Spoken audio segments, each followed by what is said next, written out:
Non, ce soir, on va parler un petit peu de la guerre secrète. Alors, guerre secrète, pas parce qu'on en a rien à foutre, hein, mais voilà. C'était chiant, Finn fait ses semblants de peindre et parle d'un univers fictif tout le temps. Et toi, tu fais quoi? Ah merde, je fais pareil, mais j'ai même pas la décence de peindre, Xerom. Est-ce que c'est pas pire, en fait? J'ai pas osé voir. T'inquiète pas, Grumpy. Ah là là. Le kebab de Squig. Et merci, Shrapnel, merci beaucoup pour le follow, merci beaucoup. J'ai pas osé. Non, mais c'est bon, vous inquiétez pas. Non, non, ce soir, on va parler un petit peu, ben quand même, de la guerre secrète de Warhammer. Et la guerre secrète de Warhammer, quand même, c'est pas n'importe laquelle. Bah, c'est celle avec laquelle moi j'ai commencé le jeu, véritablement. C'est plus de 3000 ans de guerre. Mais c'est un morceau de la guerre extrêmement précis que je veux vous décrire un petit peu ce soir. C'est l'énorme affrontement et la guerre personnelle, presque le règlement de compte personnel entre Ariel et Morgur. Donc homme-bête contre elfe sylvain ce soir. Et merci El Noob pour le 10e mois de scène, merci beaucoup. Les fumeurs de plantes? Ah non, on fume pas les plantes. Donc voilà, ce soir j'ai envie de vous parler de ça. Parce que quand même, on va parler des vrais dirigeants de l'Empire. Oui voilà, des hommes bêtes, évidemment, c'est ça, tout à fait. Voilà, on va parler quand même d'une... Parce que pourquoi on représente toujours les hommes bêtes en train de se battre avec les elfes sylvains, alors que bon, techniquement, les hommes bêtes, bah, leurs pires ennemis, c'est les hommes, quoi, on va dire ça entre guillemets. Mais parce qu'il y a vraiment quelque chose en lien avec la bataille homme bête, elfes sylvains. Et en fait, tout ça, ça vient bah, de l'arène des elfes sylvains, et je vais un petit peu vous présenter ça ce soir. Donc voilà. Je termine une campagne Frotte le galeux à manger. Le galeux a mangé la plante? Non, Pépéric, tu n'as pas le droit.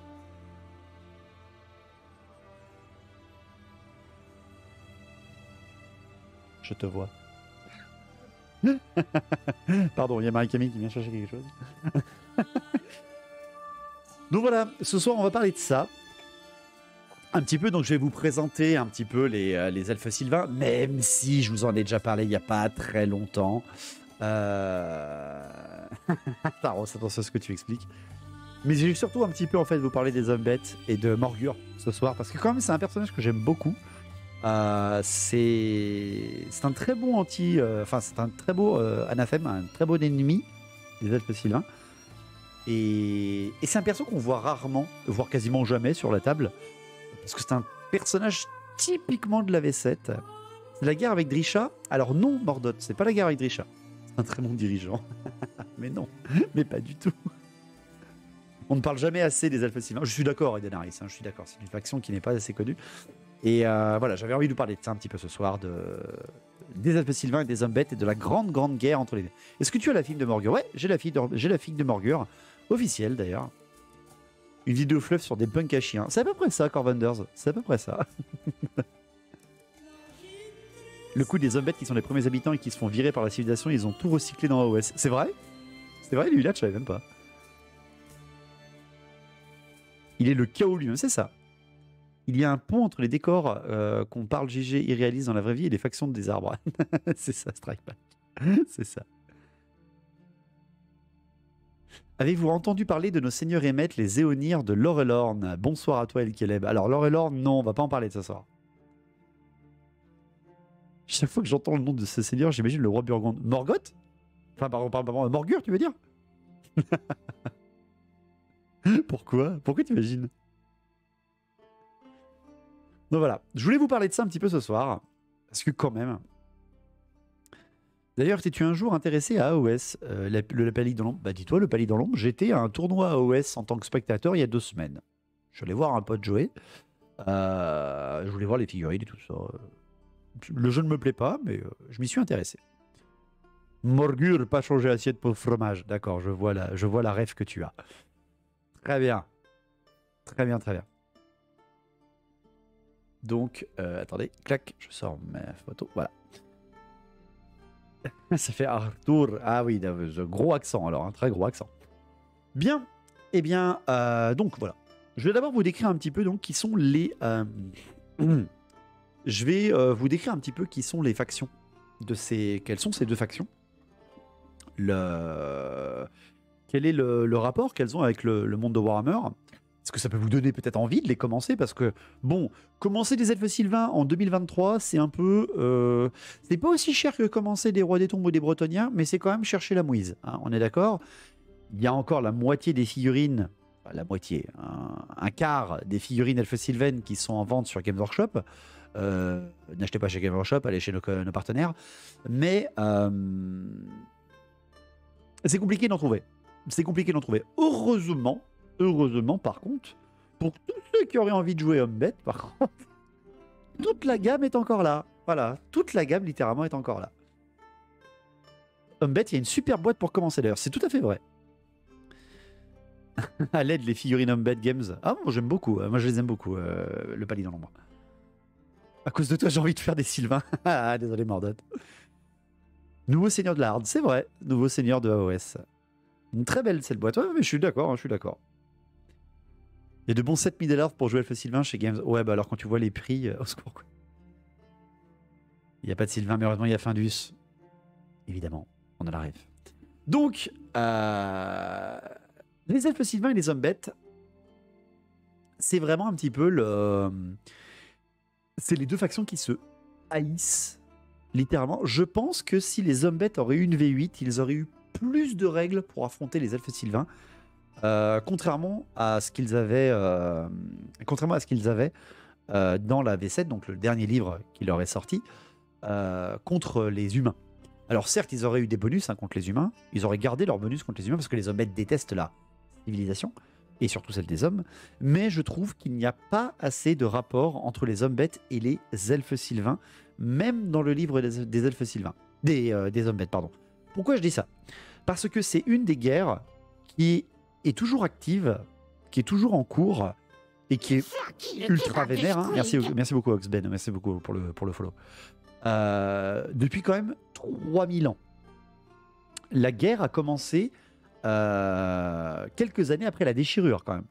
Les Hombet et les elfes sylvains sont des ennemis absolus. Quand, pour vous donner une idée, alors je vous dis des conneries, mais c'est même pas 3000 ans, c'est 3500 ans. Voilà. Juste pour vous donner une idée. Bonsoir Guriknak, bonsoir à toi. Et elle n'est toujours pas gagnante. Il n'y a aucun camp gagnant. Et même voire plus un camp qui souffre que l'autre, entre guillemets. Je vais vous expliquer tout ça. Mais d'abord, expliquons un petit peu qui sont les belligérants. Alors, les belligérants, bon, est-ce qu'on a besoin vraiment d'en parler? Oui, on a besoin d'en parler parce qu'ils sont trop cool. Ma première armée, bien évidemment. Les elfes sylvains. Alors, les elfes sylvains, sachez, et je suis joueur elfes sylvain, je suis même défenseur elfes sylvain, sachez que les elfes sylvains ont presque déclenché cette guerre. Et ouais, ils sont pas responsables, non, mais ils ont quand même, vachement cherché la merde. Et merci beaucoup, Strikeback, merci beaucoup. Bonne soirée à toi. Les seuls elfes que j'aime, c'est toujours la faute des punks à chiens, c'est la règle. Allez, tout de suite. En gros, pourquoi je vous dis ça? Les elfes sylvains, c'est une faction qui est extrêmement compliquée à comprendre. Alors, elle a un lore qui est vraiment énorme, hein. J'aime énormément. J'aime énormément ce lore du côté... En fait, c'est un peuple elfique qui mélange à la fois la culture haut elfe et la culture elfe noire. C'est-à-dire qu'elle peut te tuer avec une violence incroyable et en une seconde, comme elle peut te protéger et donner de sa vie pour que tu ne meurs pas. C'est très compliqué. C'est très compliqué en termes de faction. C'est une faction qui ne protège qu'une chose, véritablement. Elle ne protège qu'une chose, c'est ce qu'on appelle la trame. Avec un grand T. Très beau cet artwork. Oui, j'aime énormément cet artwork. D'ailleurs, c'est un artwork de la V8. Et la trame, en fait, comment dire? Vous avez trois grandes choses que les peuples, entre guillemets, du bien vont vous parler.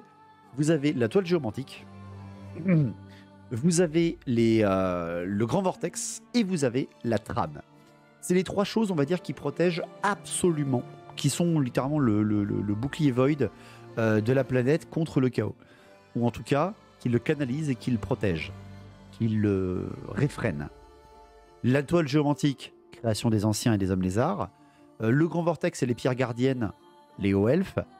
Et la trame, ça serait même pas les hauts elfes, ça serait même pas les elfes Calédor dont le dragon, ça serait la première reine éternelle des elfes. C'est-à-dire celle qui a connu les anciens, qui aurait créé la fameuse trame.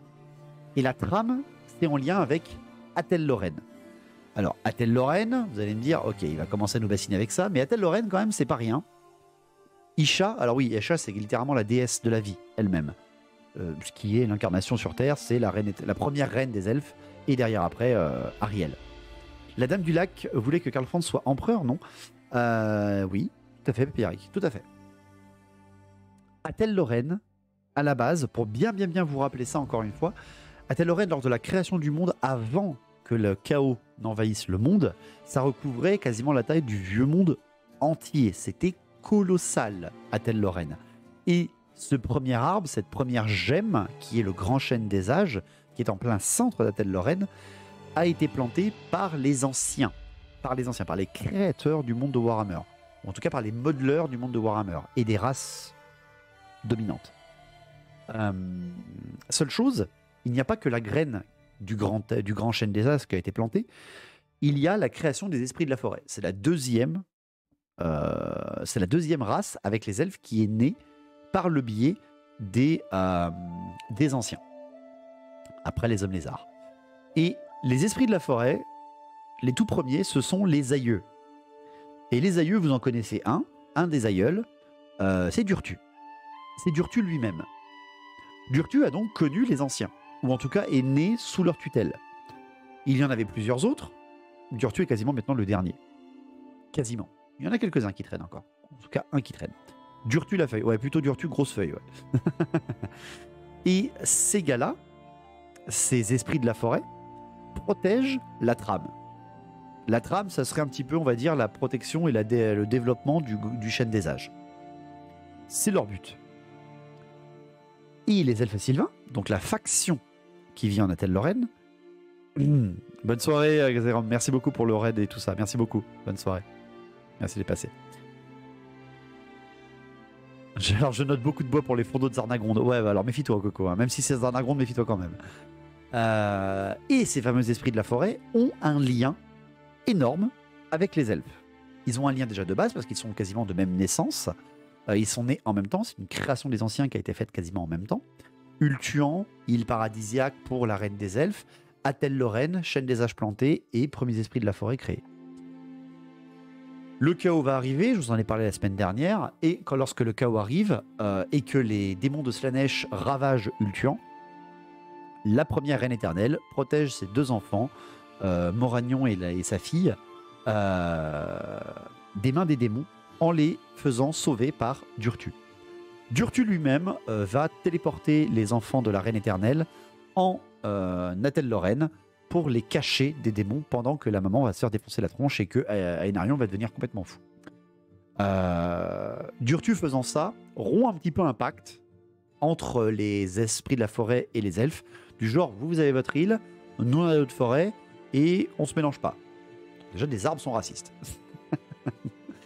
Mais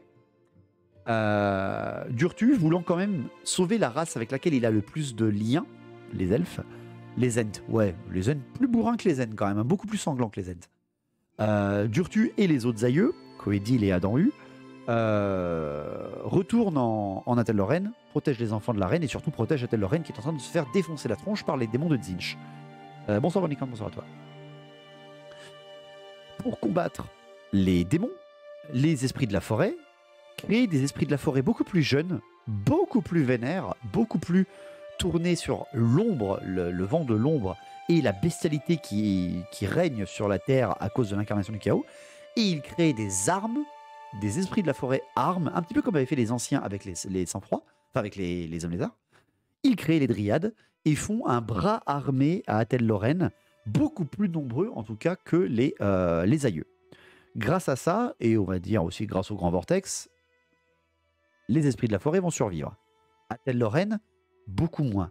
D'une forêt qui recouvrait quasiment l'intégralité du vieux monde, il ne restera que la petite parcelle qu'on reconnaît aujourd'hui entre la Bretonie et l'Empire.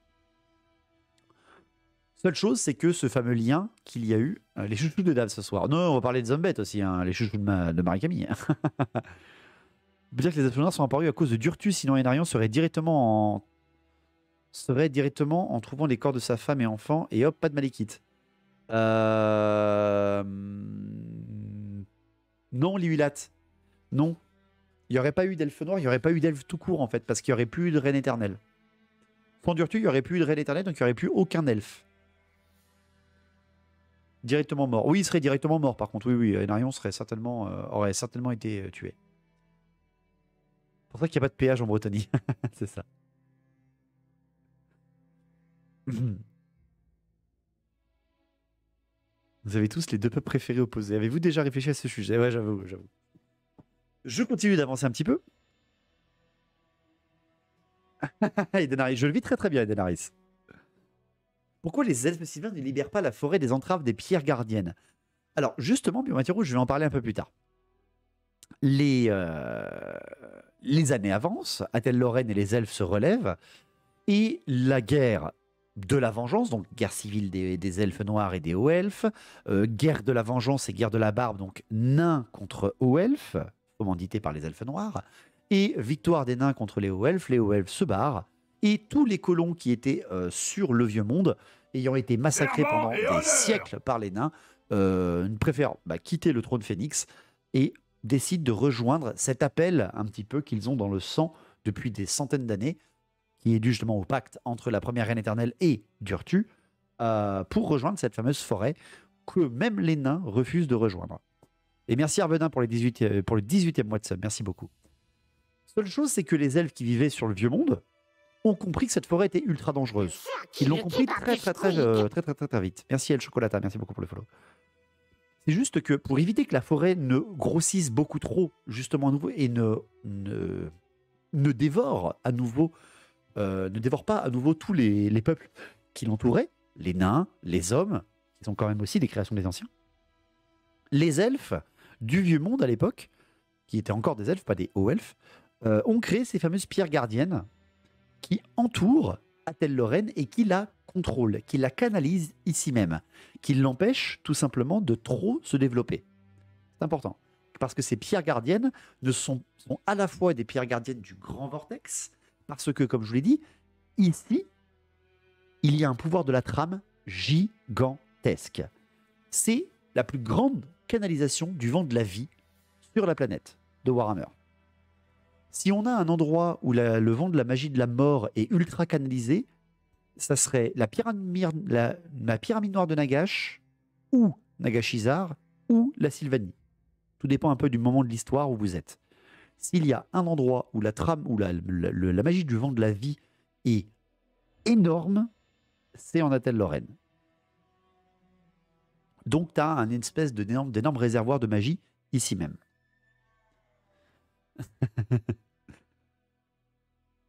Et les elfes vont donc se cacher des nains après la guerre dans cette forêt qu'ils savent ultra dangereuse, qu'ils savent ultra dense, que les nains même ont du mal à rentrer dedans et que eux-mêmes ont essayé de canaliser avec leur pierre gardienne, les elfes. Et une fois qu'ils vont arriver dedans, ils vont se lier avec les fameux esprits de la forêt et vont abandonner un petit peu leur tradition d'Ultuan et revenir à cette espèce de première nation elfique qui ne défendait qu'une chose, c'est la trame de la vie elle-même. Car je rappelle bien, la première reine éternelle des elfes maîtrisait une seule et même magie, mais à un niveau incalculable. Elle maîtrisait la magie de la vie, de la protection, de la... c'était une maman, quoi. C'était la maman des elfes, littéralement. Bon, après, les elfes sylvains sont quand même vénères. Et ces elfes vont, au fur et à mesure de leur lien avec la forêt, de plus en plus se rapprocher des esprits de la forêt. Les esprits de la forêt vont les accepter parce que les esprits de la forêt ont eu beaucoup trop de morts par rapport à la grande guerre contre la grande incursion du chaos. Et merci Chocoris pour la liste de ton armée. Ça va donner donc cette fameuse naissance d'un peuple elfe sylvain, mais les elfes sylvains comprennent à la fois les esprits de la forêt, c'est-à-dire les immenses hommes arbres, mais aussi les dryades et les lémures. Lorsqu'un homme arbre meurt, son esprit rejoint non pas un arbre vivant, mais un arbre mort, pour tenter encore une fois de protéger la trame de la vie. C'est ce que c'est un lémur. donc ces 3 esprits de la forêt-là, mais également tout ce qui fait le lien entre leur peuple, les elfes, et littéralement le peuple des esprits de la forêt lui-même. Vous en avez certains qui sont totalement liés, car la forêt en elle-même et la trame de la vie elle-même reconnaît que les elfes sont des catalyseurs bien plus pratiques que les elfes sylvains. D'où, justement, que ce sont 2 elfes qui dirigent Athel Lorraine, 2 elfes qui dirigent Athel Lorraine, c'est-à-dire qu'ils peuvent même commander aux hommes arbres, qui sont censés être ultra importants dans la hiérarchie, et qui doivent quand même rendre des comptes, on va dire qu'ils sont équitables avec les aïeux, Burtu, Adanlu, Coédil, qui sont d'égale force. C'est plaisir, la session sort de bataille de peinture sort de bataille en t'écoutant, mais avec grand plaisir, Vilobit de Nu. Quoique cette intégration ne s'est pas faite sans heures. Oui, Artaros, mais j'aurais pas le temps de tout vous dire, j'ai déjà bien assez à vous dire avec la guerre qu'on va parler ce soir, cette fameuse guerre secrète. Les elfes sylvains sont dirigés donc par 2 hyperpuissances. Littéralement, j'ai pas peur de le dire. Ce sont des persos qui, en termes loristiquement parlant, sont vénères. Alors, c'est pas ma présentation préférée, mais c'est pas grave. Déjà, leur reine, c'est pas la reine nommée qui va mourir dans 5 ans. C'est une déesse. C'est une demi-déesse, en tout cas. Si Karl Franz possède un marteau magique qui est un excellent diplomate, Ariel serait l'incarnation elle-même de Isha, de la déesse de la vie. C'est une magicienne surpuissante. Voilà, littéralement. C'est une magicienne surpuissante qui, non seulement est une elfe, donc qui vit longtemps, très beau papillon de nuit. Ouais, je suis pas du tout fan de cette vision, mais bon, c'est la vision de l'ancienne figurine. Ariel, merci Blake, merci beaucoup pour le follow. Ariel est une magicienne ultra puissante et celle qui a été la première à parler avec les esprits de la forêt et donc avec la forêt elle-même. Ça a été la première à connecter son corps, son âme et son essence à la trame, à cette fameuse trame. Oui, je sais, Arvedin, ça reste une demi-déesse quand même. Elle est en gros l'avatar de la vie sur la planète de Warhammer, ou en tout cas l'avatar de la déesse de la vie elfique, donc l'avatar de Isha. En face, la grande rivale, bien entendu, en termes de puissance comme ça, de magie, etc., qui est même techniquement un peu plus puissante, c'est Morathi, je pense pouvoir le dire sans heurts. Donc pupute numéro 1. Ouais, je sais, Jean Lama, mais c'est la seule image que j'avais plutôt potable de Ariel. Enfin, j'en ai une autre et que j'aime déjà un petit peu mieux. Ariel, par contre, n'est pas une demi-déesse qui fait dans la dentelle. Pourquoi je dis ça? Parce que combien d'années de pouces de cils à ton avis? Ouais, bah, c'est plus pour représenter le principe libellule, je pense. Ariel dirige par la protection.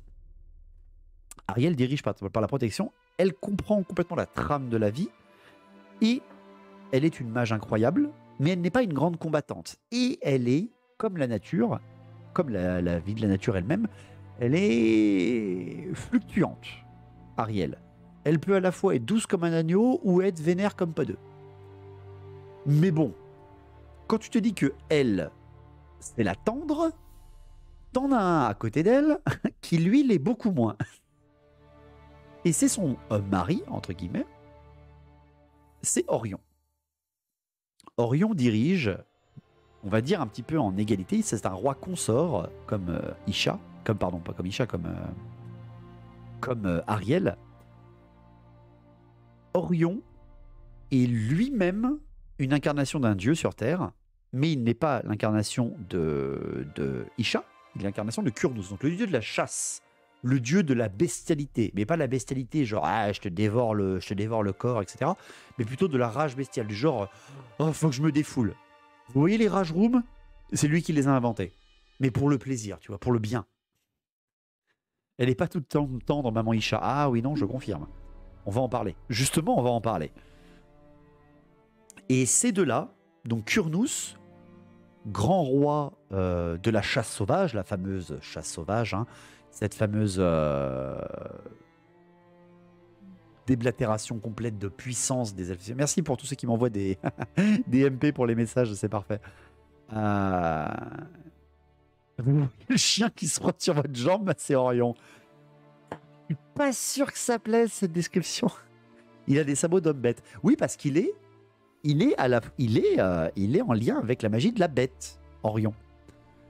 Il est en lien avec l'incarnation de la bête. Et oui, hein, c'est pas un tendre, Orion. C'est lui qui cherche Ciri pour l'épouser. Ouais, on va dire ça comme ça. Ouais, pauvre Gérald, hein, si c'est Orion qui doit abattre. On sait qu'il porte la culotte dans le couple. Ah bah c'est littéralement Ariel, hein, c'est pas Orion. Orion est un pouvoir qui est extrêmement dévorant, c'est-à-dire que Orion meurt à chaque hiver et se réincarne à chaque printemps. Ça veut dire que Orion n'est pas tout le temps en Athel-Lorraine. Ariel l'est tant que le chêne des âges est vivant. Voilà. Et les elfes sylvains sont, en lien avec leurs alliés esprits de la forêt, sont les protecteurs d'une seule chose, la trame de la vie. Si, par le biais du chêne des âges, la trame de la vie disparaît, si le chêne des âges est détruit, eh bien, les elfes sylvains mourraient presque instantanément. Leur lien avec leur reine, leur lien avec la vie elle-même, serait déstabilisé, voire même ils dépériraient. En tout cas, ce qui est sûr, c'est que les esprits de la forêt mourraient. Les elfes pourraient revenir à quelque chose d'encore plus bestial que la vie elle-même. Pas une grosse perte, ça, foi de nain. Ça va sentir le ban, tout ça. La seule chose, c'est que Ariel, étant la défenseuse de la vie, la chose qu'elle ne peut pas supporter, absolument pas, c'est que des sites où la trame de la vie est importante, parce qu'il n'y a pas qu'à Athel-Lorraine. Athel-Lorraine, je vous l'ai dit, c'est un endroit où il y a vraiment beaucoup de magie de la vie, mais c'est pas le seul endroit. La forêt d'Avelorn en Ultuan, la Dragwald et la Regwald, qui sont certes des forêts qui ont été corrompues par le chaos, mais qui restent des forêts extrêmement importantes. La fameuse forêt de Chalon, la forêt d'Artois, tous ces endroits sont des morceaux de trame de la vie. Si jamais il leur deviendrait quelque chose, la trame de la vie dépérirait progressivement jusqu'au chêne des âges. Et cette chose, Ariel ne voudra jamais, ne pourra jamais le permettre. Et merci beaucoup Blackstorm, merci beaucoup pour le follow. Le seul problème, c'est que Ariel n'est pas la seule à ressentir ça. Alors j'ai trouvé plein d'artworks très sympas, donc je vous les montre bien sûr. Ramacide sauvage qui saccage nos pelouses une fois par an. Ah oui, bah ça c'est les mecs de Paravon. Hein. Salut Yann Marshall, bonsoir. J'espère que tu vas bien. Les elfes sylvains donc peuvent autant embrasser la divinité de Kurnus, donc de la bête, etc., c'est-à-dire la chasse sauvage. On sort de Athel-Lorraine et on tabasse tout ce qu'on a devant nous parce qu'on est la bête, on est l'incarnation de la vie débridée. Laissez-nous faire, on fait ce qu'on veut. Et à côté, elle peut vous défendre contre les pires saloperies qui viendraient vous bouffer. J'aime beaucoup cet artwork aussi. J'aime énormément cet artwork. C'est hippie, ça met toujours le bazar. Ah, j'avoue. Ariel, elle a plus blanc que blanc, bien sûr, de Stico, évidemment. Placement de produit, bien évidemment. Et si donc, il y a une faction que les elfes sylvains détestent, c'est la faction qui ferait que cette fameuse de la vie, cet équilibre de toute chose qui est originaire d'avant même le chaos, on le rappelle bien parce que Athel-Lorraine est plus vieux que le chaos, en tout cas que le chaos sur cette planète, eh bien c'est la corruption innée. La chose qui était et qui n'est plus. Les pauvres brebis sans défense. Ça sent les vachettes cette histoire. Et s'il y a bien un peuple qui représente tout à fait le fait que il a été quelque chose, qu'il a muté d'un coup et qu'il ne l'est plus, ce sont les hommes bêtes. J'aime pas les voir mourir. Les hommes bêtes? Oh, et pourtant. C'est une photo lors de la dernière mauvaise nouvelle de Games à Lyon, si je reconnais.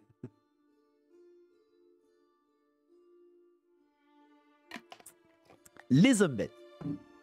Donc je vous ai déjà beaucoup parlé des elfes sylvains ces dernières semaines, parce que, bon, faut l'avouer, quand même, ils sont classe quand même, les elfes sylvains.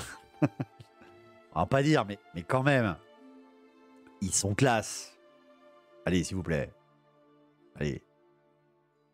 Mettez-vous d'accord avec moi sur le chat.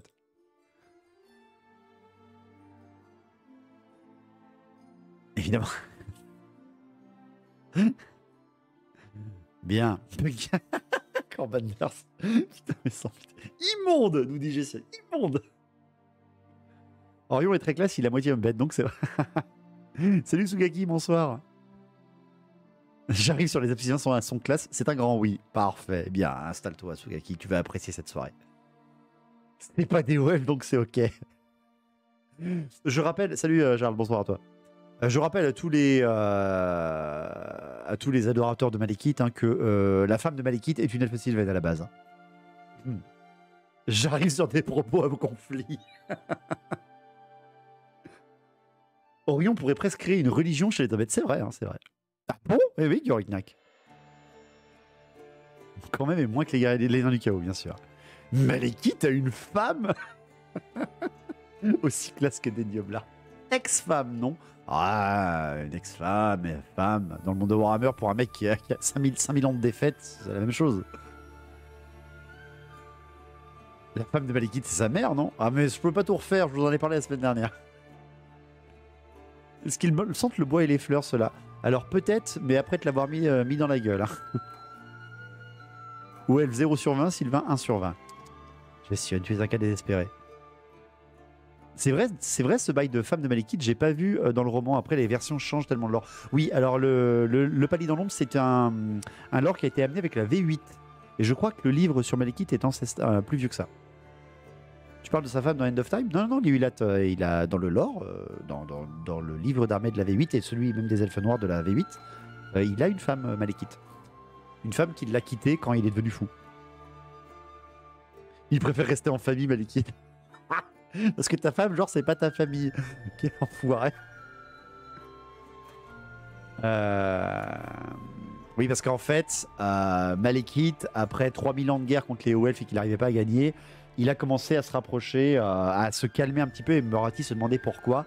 Et Morathi a compris que grâce aux racines de la vigne, donc ces fameuses racines qui traversent le monde, je vous en ai déjà parlé dans un tel Lorraine, que l'ancienne femme de Malekith le recontactait et essayait de le ressortir de là. Et elle l'a fait tuer en envoûtant un général haut elfe pour que Malekith redevienne complètement taré. Et Malekith a su que sa mère avait au final tué sa femme. Et il lui a pas tabassé la gueule, mais presque. Il a été à 2 doigts de la tuer. Tuer Morathi. L'amour maternel, c'est ça. Par contre, clairement, les armées représentées par cette image ne sont pas égales en termes de points. Oui, bah, c'est très souvent ça, hein, Intech. Hein. Très très souvent ça. Un conte Disney, mais où ça finit mal. Et c'est ça qui est bien. Ce qui rend le personnage encore plus attachant. Pour une fois qu'il pouvait faire une bonne chose, Malekith, j'avoue, encore une fois. C'est là que Pascal Lebrun enfin est arrivé. Allez, on change de rubrique. Parce qu'on a parlé des elfes sylvains quand même.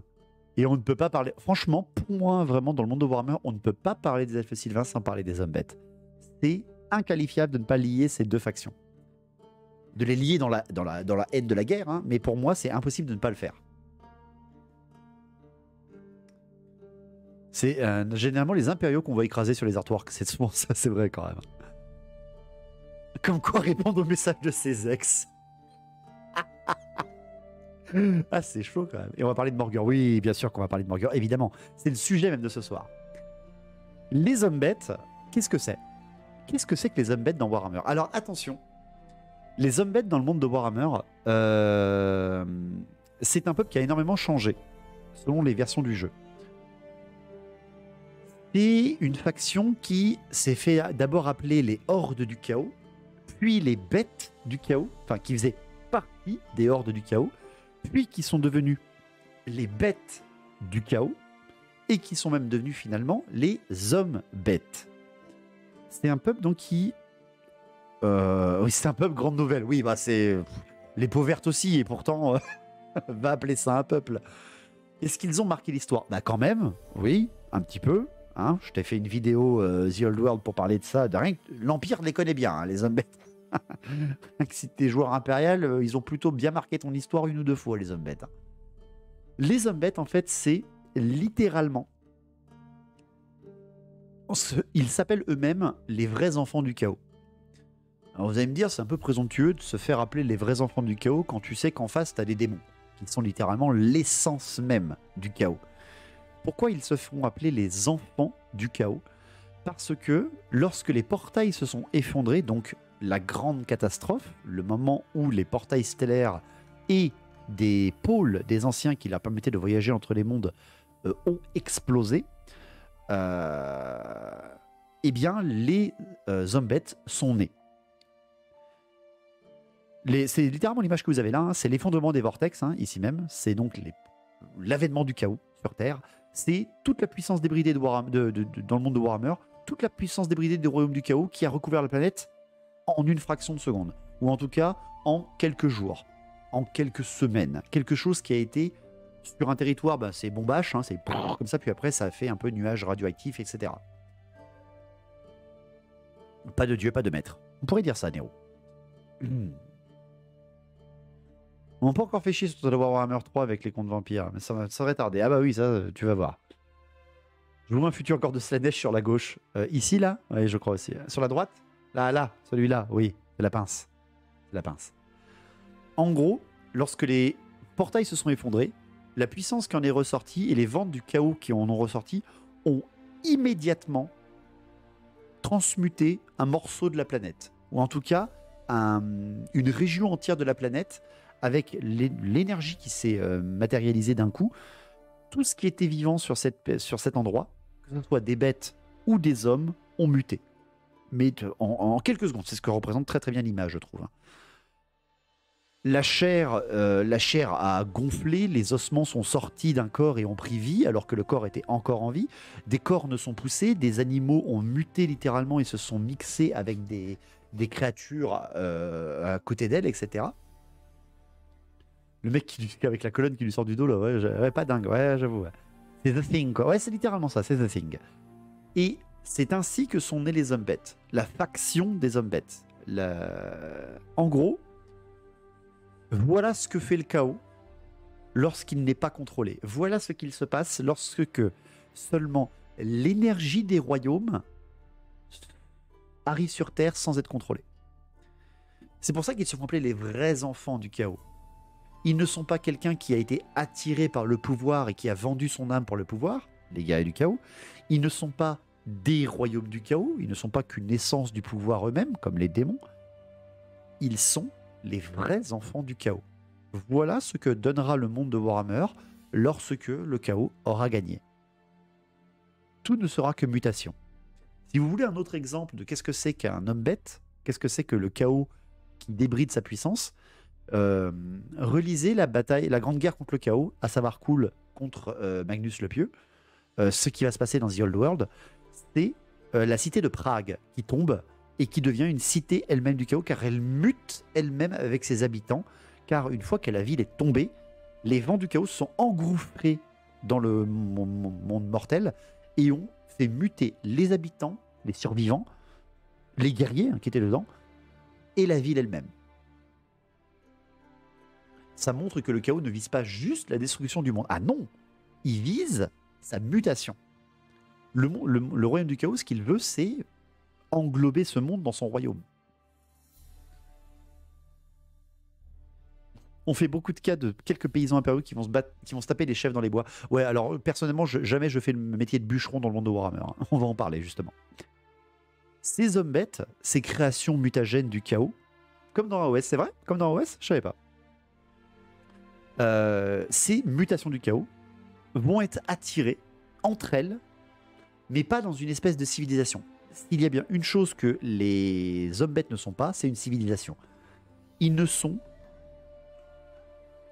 que le chaos.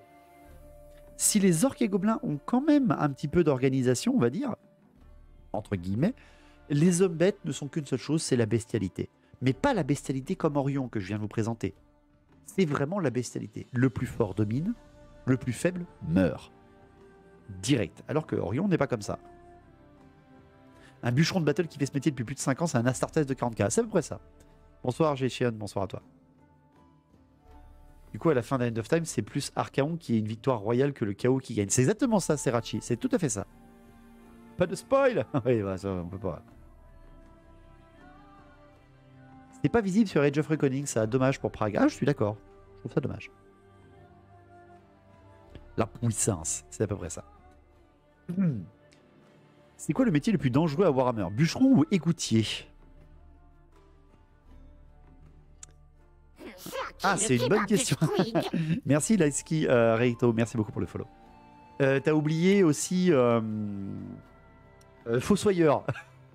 Okay. T'as oublié Fossoyeur aussi. Et merci Briochesi, merci beaucoup pour le follow aussi. T'as oublié Fossoyeur aussi. Hein. Qu'est-ce qui n'est pas dangereux dans le monde de Warhammer? Les halflins. Jardinier en lustrie. Les pêcheurs aussi, c'est vrai que les pêcheurs aussi. La WAG à toi aussi, bien sûr.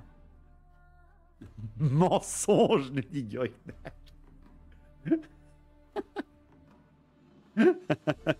Au secours. Les hommes bêtes sont donc... je vais essayer de rester concentré, parce que c'est compliqué de rester concentré avec vous. Surtout que je suis crevé.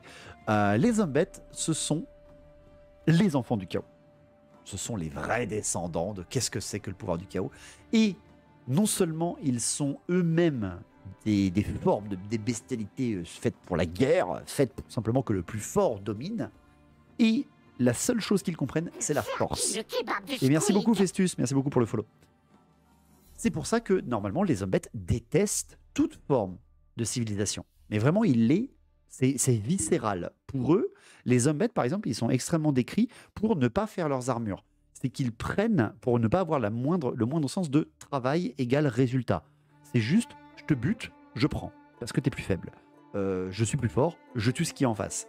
Tu essayes de me contrôler, je te détruis. C'est comme ça que ça fonctionne, les hommes bêtes. Si on pourrait résumer à ça, ça serait ça. C'est littéralement les ados du monde de Warhammer. Tu essaies de me contrôler, je m'en mêle. Et je fais comme ça aussi, très souvent. Des Greyjoy, quoi.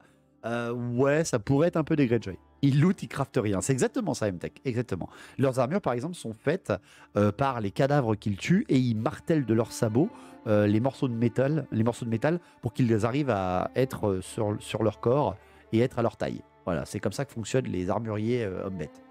Il n'y a pas d'armurier. C'est les PJ du MMO. Ah, c'est ça, le synode, c'est ça.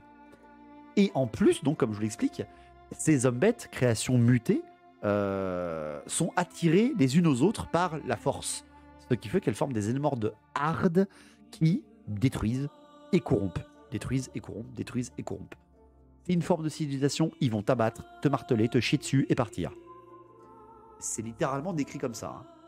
Ces créatures-là sont faites pour abattre les idoles des autres créatures, parce que la seule idole qui mérite, c'est le chaos. Voilà. Comment ça se passe entre eux du cul.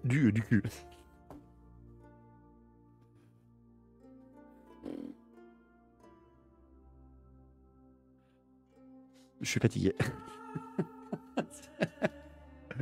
Ne clippez pas ça, s'il vous plaît.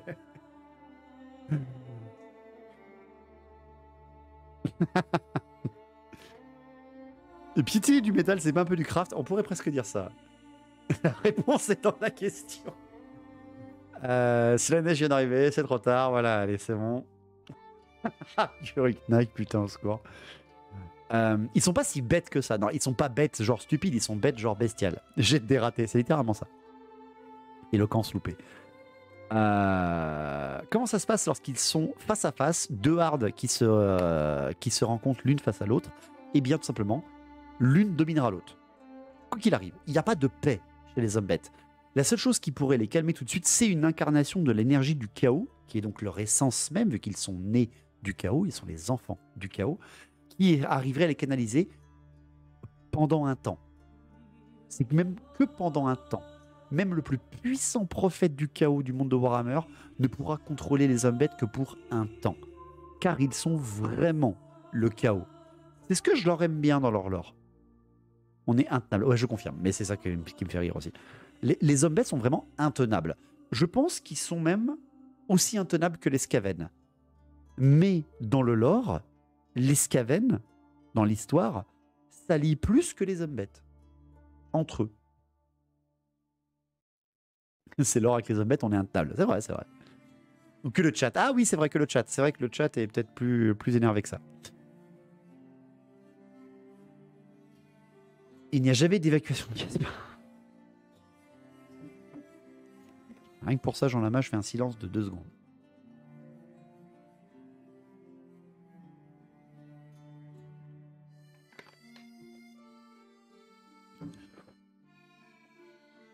Voilà.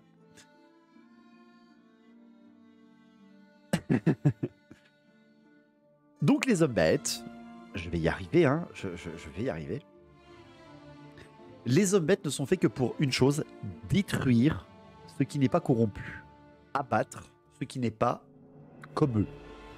Ils sont déclarés un petit peu comme les premiers possesseurs de la planète, que leur territoire en lui-même, c'était le monde de Warhammer. Parce que lorsqu'ils sont nés, ils étaient tellement nombreux, tellement puissants, que les hommes bêtes étaient les véritables possesseurs de la planète.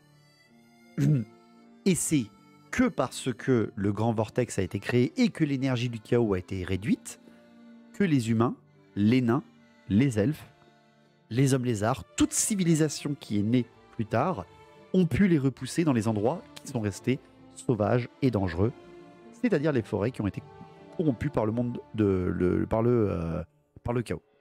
Et bonsoir Zedibou, bonsoir à toi.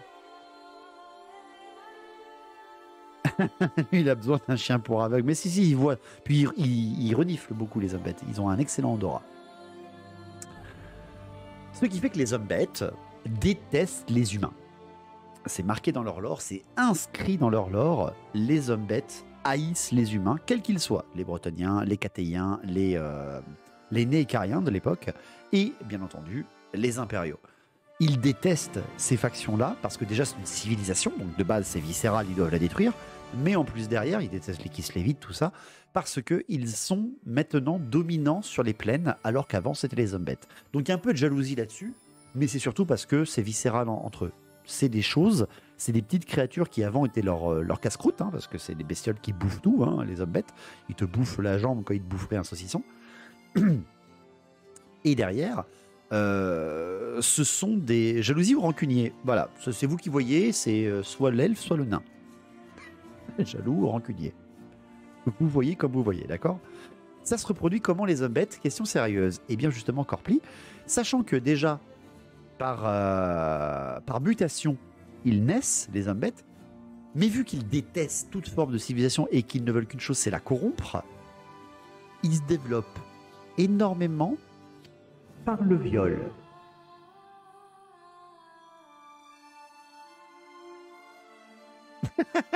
Et à ce moment-là, tu as Hauteville qui arrive, Hauteville Louis qui arrive. Bonsoir. Voilà. Voilà. C'est sympa nos soirées, hein, c'est toujours intéressant. En récupérant les enfants malformés abandonnés aussi, si je ne dis pas de bêtises. Exactement, chérie. Mais principalement parce que voilà. Modérateur, go, go, go. Eh bien, sachez que je n'ai plus de modérateur. D'ailleurs, je vais, si jamais ça en intéresse certains, je vais refaire un appel à pour des modérateurs sur Twitch, si jamais. Il y en a qui sont demandeurs. Il n'y a pas une histoire d'enfant abandonné? Si, tout à fait. Et merci beaucoup, Hauteville, pour ton 7e mois de sub. Merci beaucoup. J'ai beaucoup de boulot avec mon emménagement. Je ne passe pas plus souvent, mais ce n'est pas grave. Sois le bienvenu. Et un appel à JDR impliquant des elflins. On verra. Bien cet artwork, c'est Total Warhammer encore. On peut dire qu'ils tapent dans les réserves, c'est ça. En gros, où qu'ils sont les modos, ils sont plus là. En gros, les hommes bêtes, étant donné qu'ils sont nés du chaos, il y a aussi les vents du chaos, les vents de la magie, je vous l'ai déjà dit, hein, dans le monde de Warhammer, qui sont fluctuants, qui traversent la planète, etc. Ce qui fait que les humains continuent de muter. Un petit peu, vous savez, comme ce qui nous explique dans le 40K que c'est l'ère du Psyker, que les Psykers se développent de plus en plus, parce que la cicatrice malédictum, elle a recouvert la galaxie, ou elle a traversé la galaxie, donc l'énergie du chaos a traversé la galaxie, et bien là, le monde de Warhammer, il est toujours balayé par le chaos. Ce qui fait que très souvent, tu as des enfants qui sont mutés quand ils naissent, des bébés qui sont mutés, voire des bébés hommes-bêtes, même s'il n'y a pas eu de viol. Ce qui fait que les humains, bah, soit ils les butent hein, tout de suite, parce que ça reste quand même... ça reste quand même voilà, impérial, ou en tout cas humain, de détruire ce qu'il a peur, en tout cas les humains de Warhammer. Et donc, certaines familles aussi ne peuvent pas, ne se réduisent pas à abattre ses enfants, et donc les abandonnent dans les bois pour que les bêtes des bois les bouffent. Sauf que les bêtes des bois, vous avez des mutants plus grands qui ont survécu, ou alors ces gars-là. Et c'est les hommes bêtes qui sont attirés par ces enfants mutés et qui les font se développer et qui les font devenir des hommes bêtes à part entière. T'as un bébé muté, tu te questionnes sur la vie. Ben, après, dans le monde de Warhammer, c'est pas si changeant que ça. Il n'y a pas aussi les mutants humains des villes et des villages qui sont emmenés dans la forêt par les parents honteux? C'est ça, Ugurinax, c'est exactement ce que je viens de dire. C'est encore à cause des pesticides, ah c'est ça. Il peut y avoir des hommes bêtes des 4 dieux où ils sont universels. Alors justement, Bar Mitzvah, ça c'est extrêmement compliqué. Et pour les Minotaures, je vais en parler aussi, Malagor. Les hommes bêtes, Warhammer, Games Workshop nous les représente par des satyres. Je crois que c'est ça, c'est des satyres hein, dans la mythologie grecque. Des hommes boucs, des hommes à pattes de bouc et à cornes de bouc. À tête de bouc aussi. C'est Games Workshop qui nous les représente comme ça. Mais vraiment, franchement, les hommes bêtes, vous pouvez les représenter comme vous voulez. Vraiment. Hein. Vous pouvez représenter vraiment les hommes bêtes comme une myriade de mutants. Vous pouvez faire des tortues ninja si vous voulez, j'en ai rien à faire. C'est vraiment des créatures qui sont censées... Par contre, il faut qu'on ressente de la bestialité. Tu peux pas vraiment te faire une armée de lombriques, par exemple. À moins que ce soit les armées de lombriques, vous savez, de Love and Monster ou un truc comme ça. Comme la superbe cinématique de Vermintide avec l'homme bête. Exactement, Thomas. L'homme ours et porc. Oui, mais pourquoi pas? Pourquoi pas? Des lombriques de dune. Oui, alors ceux-là, oui. Mais ça serait un peu pété dans le monde de Warhammer. Mais vraiment, vous pouvez vous faire des ours moutes. Il n'y a pas de souci. Dans la V2 de Warhammer, ils étaient comme ça. Ben oui. Ma belle-mère. Oh là là. Des gnolls, par exemple. Oui, des gnolls, des hommes poissons. Vous pouvez les représenter comme vous voulez, les hommes bêtes, véritablement. Les hommes lézards? Ah non, oui, non. Alors attention, pas non plus comme tout. Voilà. Il leur faut des cornes. Les hommes bêtes, ils prennent beaucoup d'attention. Exactement. Il faut par contre qu'il y ait un rapport à la corne. Donc vous pouvez vous faire des ours moutes, hein, des espèces de grosses défenses ou des choses comme ça. Parce que c'est important. Plus tu as des grandes cornes, plus tu es puissant chez les hommes bêtes. Et tu rigoles en disant les Skaven, Chogoris. Mais qui sont les Skaven les plus puissants dans la hiérarchie des Skaven? Ce sont les prophètes gris. Et les prophètes gris des Skaven ont des cornes. Donc, il y a un lien de cause à effet quand même entre les hommes bêtes et les Skaven. J'avais vu un DeviantArt d'une armée homme bête, les femelles des gores, c'était des brebis. Genre Aries, tu sais, comme dans Fairy Tail. La pauvre, quoi. Pauvre bête. Les hommes crabes, comme ça. Bonjour, j'aime l'argent. Et donc, on m'a posé la question, est-ce qu'il y a des hommes bêtes d'un dieu en particulier du chaos, ou est-ce qu'ils sont universels? Eh bien, c'est évolutif, en fait, dans le lore. Parce que, dans les premiers lieux, dans la horde du chaos, il y avait des hommes bêtes universels. Mais il y avait aussi des hommes bêtes qu'on appelait des pestigores, des corngors, des slangors et des tsangors. Chose qui, je crois, est revenue dans 40K. Je crois bien, hein, je ne me gourre pas. Dites-moi hein, si je me gourre. Dans AOS aussi. Ah oui, dans AOS aussi, oui, je suis con, il y en a dans AOS aussi. Il y a des tsangors dans AOS, oui, mais dans 40K aussi. Et dans Warhammer JDR, il me semble, tout à fait. Parce qu'en fait, ces créatures mutantes, ces hommes bêtes qui sont croyants en un seul dieu, même Warhammer Battle en a eu. D'accord? C'est important, Warhammer Battle en a eu. On a encore des figurines hein, de Korngor ou de Pestigor. Et il n'a fallu que les dernières versions qu'on a eues là, AOS et tout ça, pour avoir les Tsangor et les Slangor. À moins que ça existait à la V2, V3, peut-être V4, mais là, moi, j'étais pas né. Alors, j'essaie de vous représenter, de vous ressortir quelques représentations des Slangor et des Korngor, par exemple, parce que j'en ai trouvé. Donc, les Korngor, c'est pas ça. Voilà les Korngor. Donc, tu vas me dire, ouais, franchement, les Korngor seraient les plus proches des Zombet classiques, véritablement. Par contre, quand tu vois le Pestigor déjà, il y avait que Pestigor et Korngor. Ouais, c'est bien ce que je me disais, hein, Malus. Alors voilà, déjà, voilà le petit Pestigor. Disons qu'il donne pas envie, quoi. Donc le gore de Nurgle. J'aime ces pilles. Oh mon Dieu. On dirait moi la puberté. Oh my fucking god. T'as surtout pas envie qu'il largue une caisse, celui-là. Ah bah j'avoue, ouais. Un porte-poste fusionné avec un gore. Ben, en fait, c'est vraiment ça. Ça serait les pestigores. Franchement, les pestigores, je trouve que ils sont dégueulasses, mais comme d'habitude, ils ont beaucoup de design. Elle a changé ma voisine. Tant que c'est pas ta cousine. Il y a les Tzaangor. Alors les Tzaangor, vous les connaissez parce qu'ils existent dans le Lord AOS et dans le Lord 40k. Donc les Tzaangor, les Gore de Tzeentch, qui sont plus mutés par le vent de Tzeentch, comme ceux de Nurgle, comme ceux de Khorne, etc. Il y en a dans Blood Bowl. Je sais pas s'il y en a dans Blood Bowl. Je connais pas. Il y a le syndrome Total Recall. Oui, bien sûr, Bonnie, quand on dans la ref. Et derrière, bien entendu, vous avez les Slangor, qui sont tout aussi dérangeants, je trouve, que les Pestigors. C'est terrifiant, n'empêche. Hein. En termes de bestioles, c'est... Parce que là, on n'a pas le son. Mais je voulais juste... juste imaginer qu'il fait un cri genre à la Yabété, tu vois. Ce serait terrifiant. C'est à qui le kebab de squid?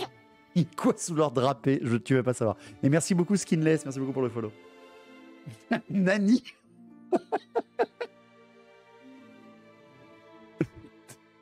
T'as envie de déployer des régiments d'arquebusiers pour les abattre. Ah là j'avoue, ouais. Là j'avoue. Bras en latex. Les bas en latex, pardon. J'imagine même pas les orgies avec cela. Ouais, non, j'imagine pas non plus. Hein. Franchement, j'ai pas envie. Franchement, j'ai pas envie du tout. Mais donc, oui, il y a eu des Zombet de certains dieux. Mais la V7, celle avec laquelle j'ai commencé, la V6 et la V7, voulaient qu'on sorte les Zombet de cette optique. Dans leur lore, les Zombet, c'était le chaos pur. C'est-à-dire, qu'est-ce que c'est quand le chaos se débride? Qu'est-ce que c'est quand le chaos t'a muté? Mais juste l'énergie du chaos. Pas les dieux en eux-mêmes, juste leur essence, leur corruption. C'est ça, les Zombet. Ça, je dois y aller. Bah, pas de soucis, Sidmar. Merci beaucoup à toi et bonne soirée. On parle de l'après-raid des Zombet, les Slangors s'y connaissent, dégueulasse. Ça, c'était la version V7, V8 des Zombet. C'est-à-dire, on n'est plus des bêtes du chaos, on est les Zombet. On est la corruption elle-même. Et ils ont perdu des unités comme les dragons ogres. En effet, les dragons ogres ont été très souvent liés aux Zombet jusqu'à ce qu'ils sortent complètement et qu'ils rejoignent plutôt les guerriers du chaos. Et je trouve que c'est plus logique que les dragons ogres rejoignent les rangs des guerriers du chaos plutôt que les Zombet. Parce que les Zombet sont des enfants du chaos. Sans le chaos, ils ne naissent pas. Ils sont inexistants de l'histoire. Tandis que les dragons ogres sont des créatures qui perdaient la guerre contre les anciens et les hommes lézards et les dragons, et qui, lorsque le chaos est arrivé, ont vendu leur âme en disant « Ok, on te rejoint, toi le chaos, volontairement, on ne mute pas sans le contrôler, contrairement aux Zombet, on devient tes sujets pour que tu nous protèges contre les dragons. » Donc c'est plus un choix de guerrier du chaos qu'une faction Zombet. Est-ce que vous voyez la nuance en fait entre les deux?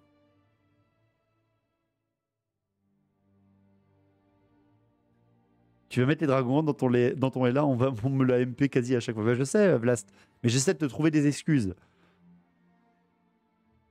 Les Chagots, ils ont été retirés des rosters Zombet. J'ai arrêté en V6. Tout à fait, Elkaleb.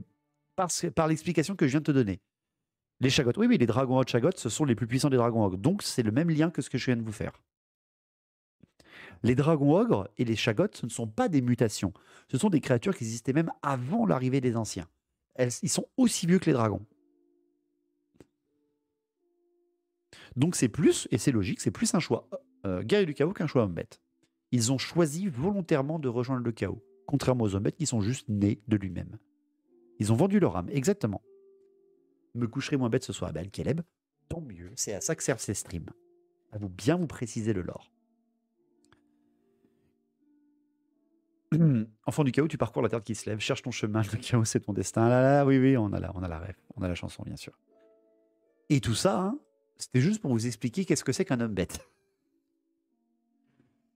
Est-ce qu'on vient de faire 1h30 de stream sans même parler de cette fameuse guerre secrète que j'avais prévu de vous parler? Ah putain, j'avais dit que je faisais un petit stream ce soir. Je suis fatigué. C'est vrai ça, c'est honteux. Putain de merde. Attendez, j'arrive. Je reprends mon fil. Inonde nous de l'or, c'est dégueulasse. C'est sympa la digression. Putain, elle rigole pas la digression de ce soir, j'avoue. Une guerre secrète. C'est peut-être pour ça qu'elle est secrète, c'est qu'on n'arrive jamais à en parler en fait. On devait parler de Grimgor, c'est ça? Non, Grimgor, je vous le réserve pour une autre soirée. Tu te reposeras demain. Ouais, bah super, si je dois faire du montage, je vais pas me reposer. Et donc maintenant, vous avez compris qu'est-ce que c'est qu'un homme bête et qu'est-ce que c'est qu'un elfe sylvain. Laissez-moi vous présenter un personnage qu'on ne connaît pas assez.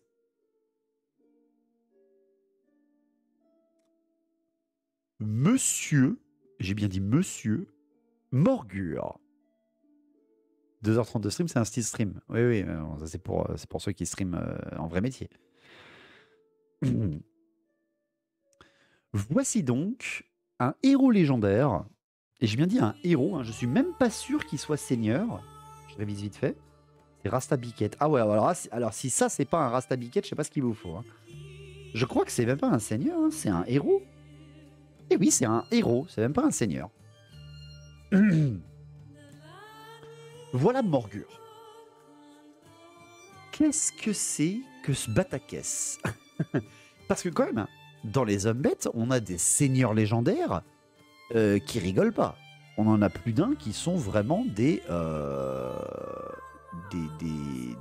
terreurs dans le lore.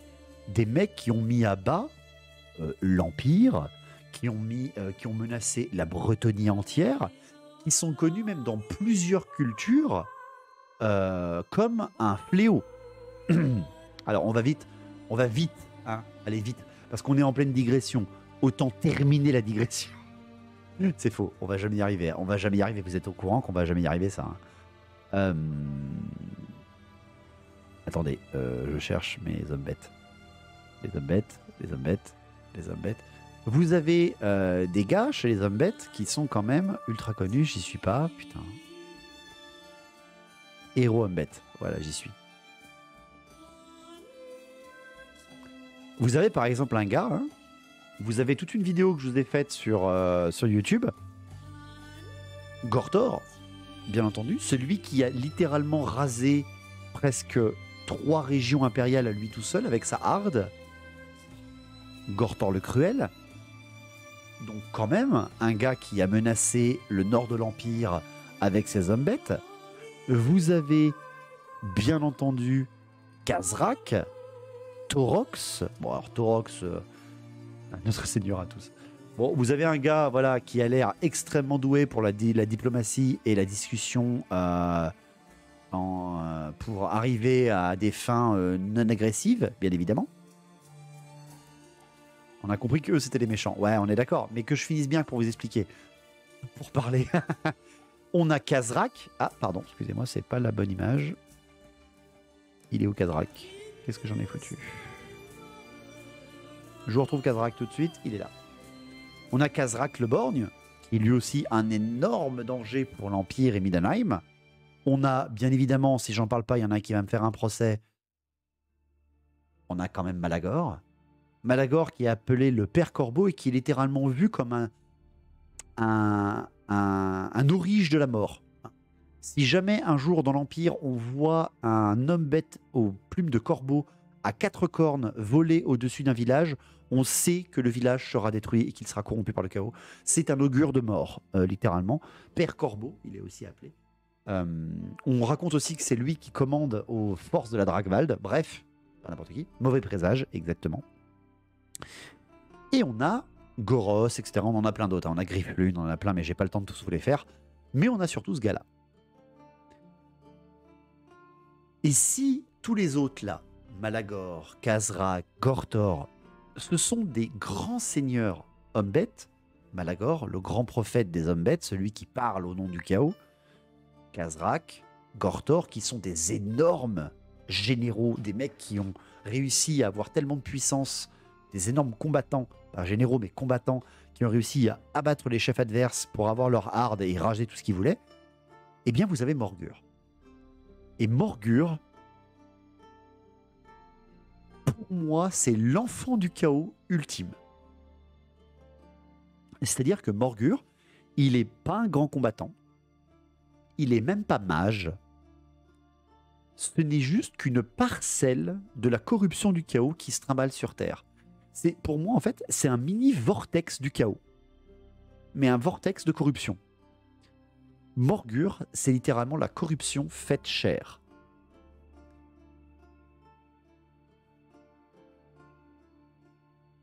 Est-ce qu'il a des ailes noires de corbeau dans le dos? Non, donc il est beaucoup moins classe. Ah, je suis pas d'accord. Je suis pas d'accord. Morgur, en fait, ce n'est qu'un amoncellement de corruption qui se trimballe. Même lui n'a même pas conscience de ce qu'il est. Morgur, c'est juste en fait une créature incontrôlable. C'est bien le plus homme-bête des hommes-bêtes, en fait. Parce qu'il n'a pas de volonté propre.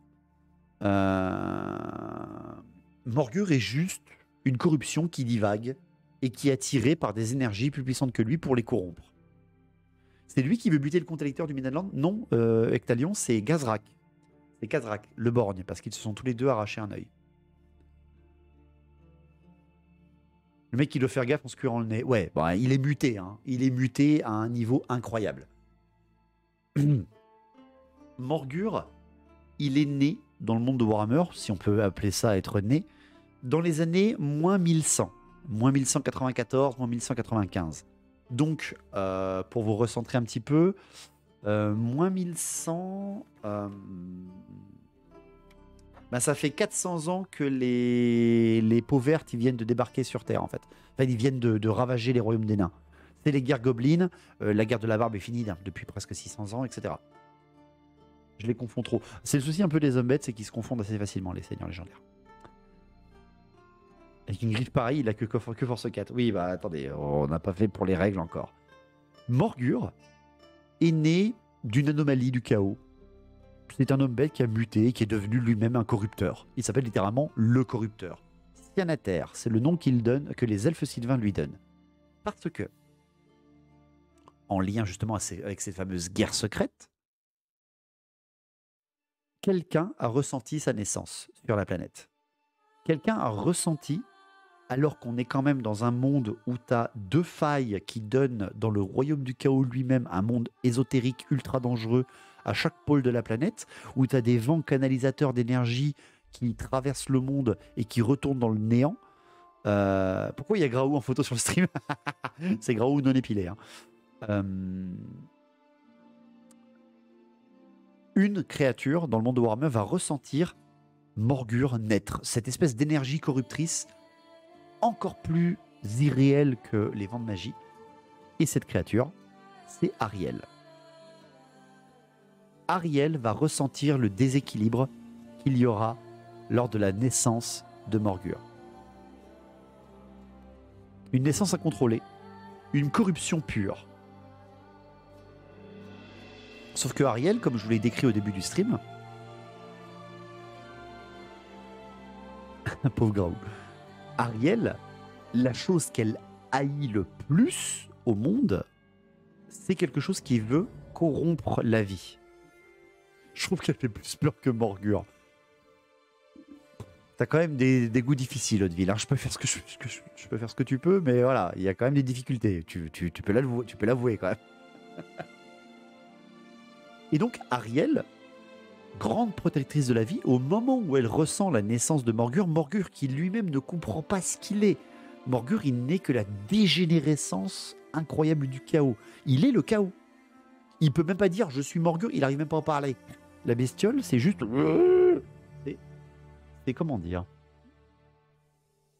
C'est littéralement moi le lundi matin sans café. Presque. Mais je cours pas autour de moi. Quoique.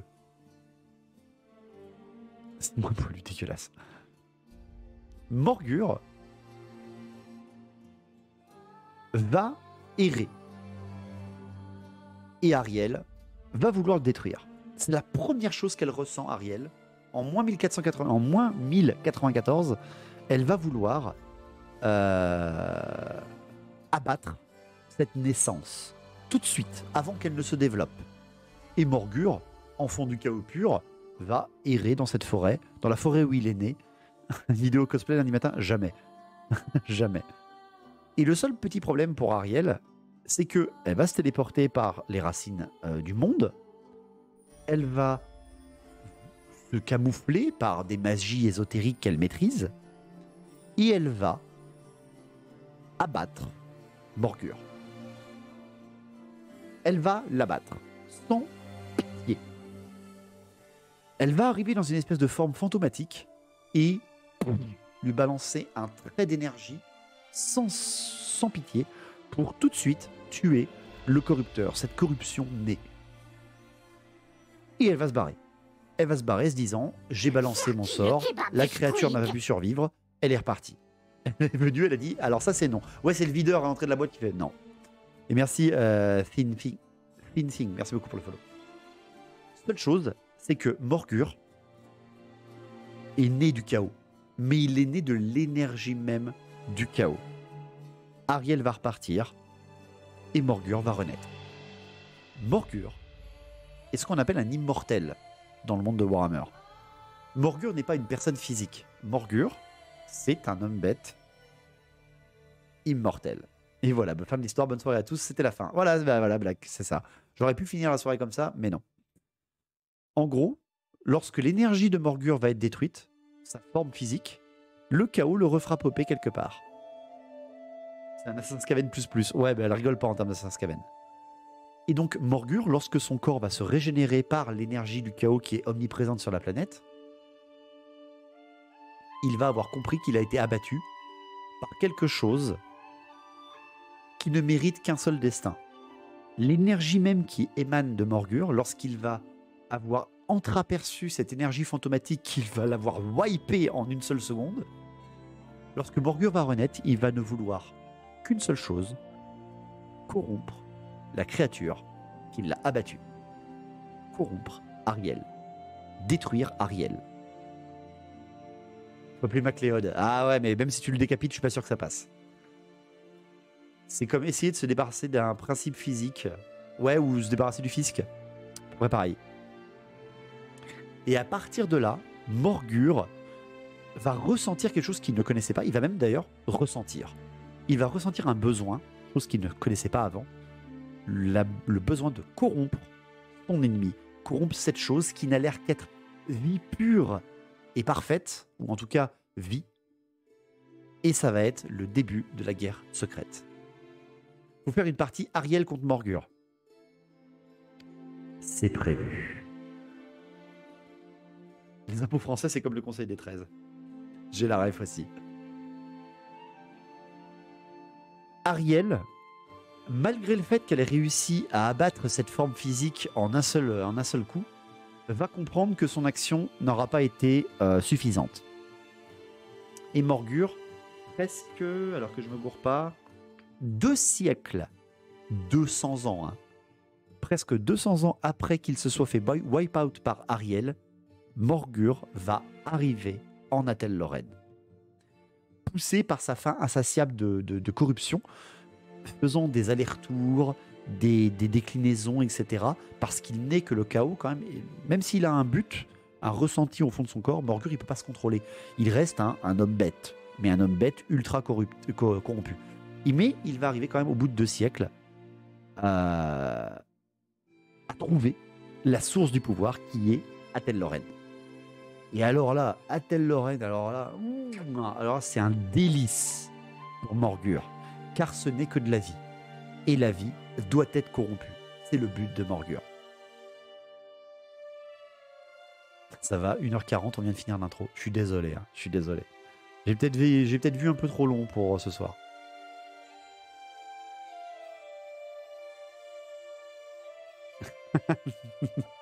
Désolé, Jean-Lama. J'ai plus parlé des hommes bêtes que des elfes sylvains ce soir. C'est cool quand même.